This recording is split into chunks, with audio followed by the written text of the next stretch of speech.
Bitch, if you cannot tell by the title, where the Y Man is fucking insane. It blew my mind.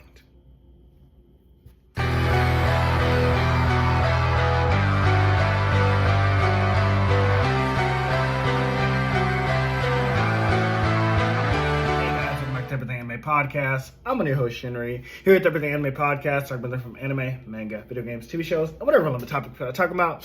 Today's video is on Dr. Stone, chapter 139. The Y Man is where?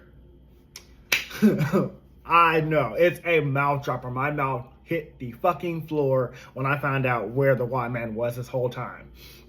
So the last cliffhanger had a synthetic voice it had Senku's voice coming through the other end of the telephone from somewhere, basically saying that, like, Medusa weapon, 1 second, petrify the entire Earth. And it had Senku's voice. And my theory still stands that it's either Senku's father or Senku has a twin brother that we don't know about. Either way, Senku's voice came out of the Y-Man's mouth. That was already insane, but finding out where the Y-Man is, mind-blowing. The group are already discussing a possible twin theory at that point, even, or somehow that Senku could have traveled to the future. I believe, because they put out twin theory, I don't think that's going to be true. Obviously, Senku couldn't travel to the future because Senku was petrified the whole time, and he was counting the whole time, so I was like, It's giving Senku's father at that point. If you're already throwing out the twin theory, it's giving Senku's father. It reminds me of, like, when I was doing the Demon Slayer review and I didn't know that the swordsman from 300 years ago had a twin brother. And I thought he was upper rank 1. The whole twin reveal threw me off. This is not going to throw me off. You just said twin. So now I'm thinking father, Senku's father. Because, again, we know Byakuya adopted Senku from Senku's father. Senku's father was still alive when he adopted him. Senku doesn't remember who his father is. Senku doesn't care who his father is because he only sees Byakuya as his father. So, again, I'm just thinking it has to be Senku's father at this point. I could be wrong, but that is what I'm thinking. But our sonar operator, Yukio, one of our top-ranked Dr. Stone characters that's going to be very high in our tier list, is already on it. He hears the voice repeating several times on a loop. Just like when Gen impersonated Lillian before, he could conclude that the voice is fake. It's synthetic. It's not real. Someone replicated Senku's voice, but it's not really Senku's voice. It's like when Gen impersonated Lillian, he was singing, and Yukio heard him sing over and over again. He's like, you do sound like Lillian, but if you really were Lillian, after singing this song in a loop for hours and hours and hours, your voice would get tired. So he knew it was like a recording. Curiously, as the group is discussing what to do next, with the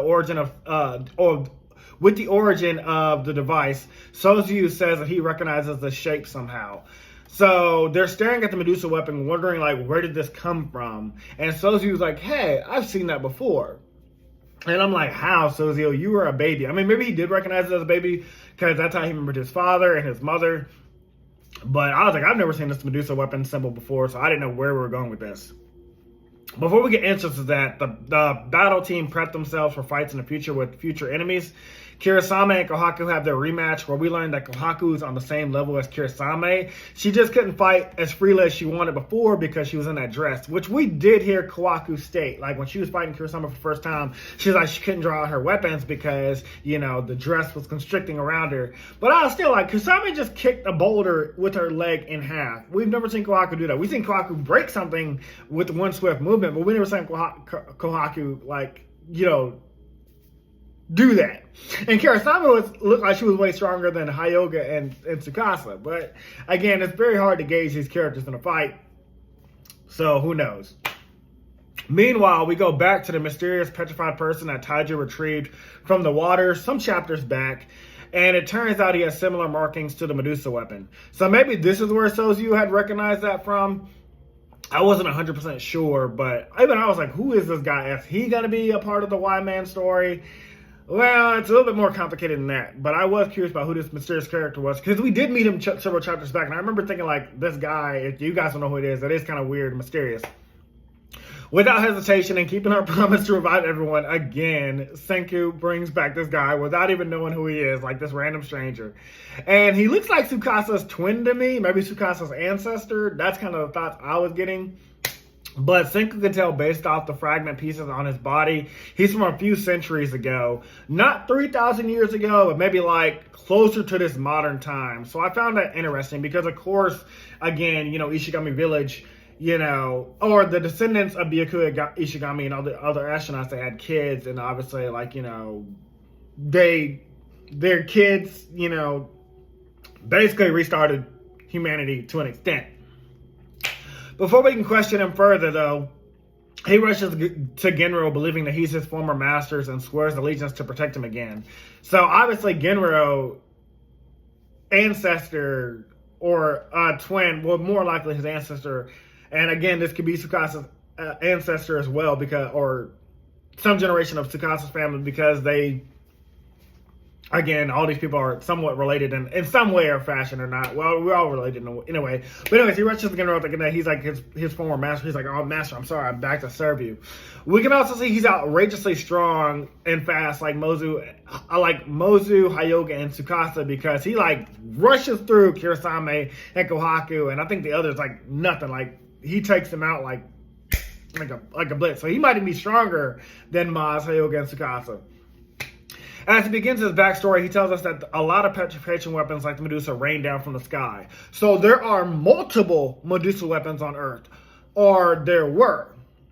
Because we find out something else in a second. But yes, when I guess, and this happened a few centuries ago. So wherever the Y Man is, he sent down more Medusa weapons. He has multiple.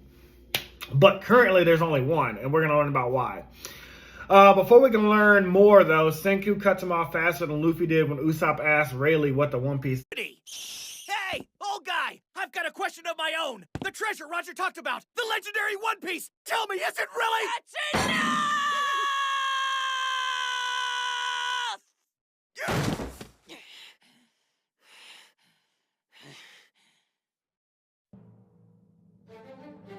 I don't want to know where the One Piece is hidden. I don't even want to know if it exists. Every single one of us put our life on the line and set out to sea without knowing anything. I'd rather give up being a pirate than know. I won't go on a boring adventure. We need to sail and find out for ourselves. Sorry. I knew that. It just slipped out of my mouth, that's all. I don't want to know either. I just remembered. I'll die if I learn anything about the One Piece disease. Don't say anything, old guy. You'll kill me. Keep it to yourself. Oh, in that case, let me ask you.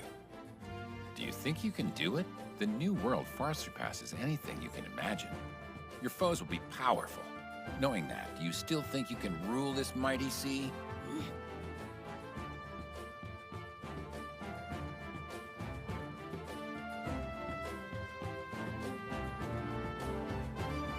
What? I don't want to rule anything. Being king of the pirates is about being more free than anyone. Huh?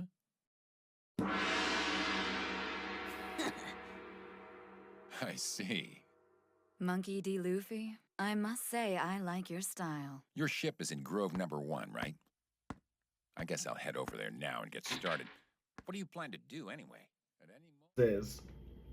Senku's like, yeah, that's fine. I was just like, this seems like important information, Senku. Why are you cutting this guy off? But speaking of One Piece, can you guess where the Y Man is hiding? He's on the fucking moon, bitch. The Y Man is on the moon. When I read that, I was like, what the fuck? The stakes cannot get any higher. The stakes... You destroy the stake meter. The stakes are off the fucking chain. It makes sense because my theory was the Y Man petrified himself on Earth and then maybe had a plan to unpetrify himself at some point. Maybe like I said, the king of Earth, the last man on Earth. But why would he do that when he could just do it from a safe point like the astronauts in space and watch all of humanity get petrified. We still don't know why he petrified Earth, but we do know that he knows people are alive on Earth currently because he tried to, in the last chapter in 138, re-petrify the Earth with the people that still exist. So the Y-Man is intentionally petrifying all of humanity, but we still don't know why. And he's on the moon, safe from petrification. It blew my mind. On the plane, bitch, I gasped. I gasped so fucking hard. Of course he's not on Earth, but I had no idea he'd be on the fucking moon. So now we are going to build a spaceship. And I was like, of course. Of course. This is, we just built a ship. We built a drone. We built a hot air balloon. Why not? Let's build a spaceship. Let's go to the moon. The speculation from here, this is where I ended my chapter, so I have no idea what's going on from here. Speculation is, I was just like, what? How are we going to build a spaceship of all things in the new Stone Age? I don't know. And what does the white man look like? Is he Senku's father? Is he Senku's twin brother? And if he is Senku's father or twin brother, how has he been alive? Did he really? Maybe he did petrify himself again on the moon, but why? What is the point of petrifying all of humanity? So many questions. I cannot wait to get to the answers. So I'm not going to drag out this video any longer. And I have to get to work. So we're going to end this video here. I'll talk to you guys in the next video. And tell me your thoughts on Dr. Stone so far. Let me know your thoughts on the Y-Man being on the moon. Gross. Sorry about that. It was some kind of bug. Anyways, guys, that's all for this video. See you guys next one. Talk to you later. Bye. Hey guys, this video was sponsored by me, the author of the Shinry series, the Chronicles of Wayne, and Monsterverse. So I figured I'd do this outro a little bit different by showing you guys what you guys will be checking out. So, the Shinry series starts with Book 1, Shobu Samurai Project Aryoku. 10 years after the death of his parents, Shobu Samurai returns home seeking vengeance, but instead faces a choice to save his home from shadow creatures, blood beasts, and an organization once thought dead. Shinry's Shobu Samurai starts at $9.99. And if you love anime, manga, Naruto, One Piece, Bleach, Yu Yu Hakusho, Fairy Tail, Shaman King, Rave Master, Zatch Bell, anything like that, the Shinry series is definitely the series for you. You'll definitely want to check it out. The Sword of Light is probably the thickest one so far. And then these books are 2. This is Enter the Dread Zone Tournament. And the series original ending, Arado, the Legendary Konjuis Master. So, and I'll show you guys some of the covers. Really proud of all of these. But I hope you guys check it out. If you don't like that, I also have the current published books for the Chronicles of Wayne, Love Be Damned, Cotton Candy, Full Moons, Fabled Lovers, A Cursed Virgin's Bite.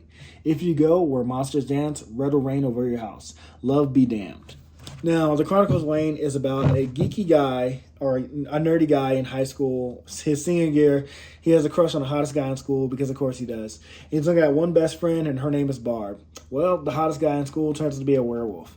And to make the story more interesting, he bites Wayne and turns Wayne into the first ever wolfman in the last 10 years. And because of that, it was also a sacred law that wolfmen should never be created. I don't want to get into too much of the Chronicles of Wayne without spoiling it, but I can tell you it's very short. This one sells for $6.99, and Love Be Caged right after it. The ending of this trilogy, Love Be Liberated, comes out in October. So I'm going to definitely do a more full in-depth review of this one. But yeah, it's an LGBT fantasy fiction story about werewolves, vampires, white witches, a dark warlock, and, well, many, many more surprises to come. So if you guys like to read, I definitely recommend. These are all the books so far in the Shinry series, except for Shinry's Beginning. I do have that one, but it's just not here with me. But yeah, I appreciate a like, support, or just a review on Amazon. Either way, thank you guys for watching. I hope you guys have a great day.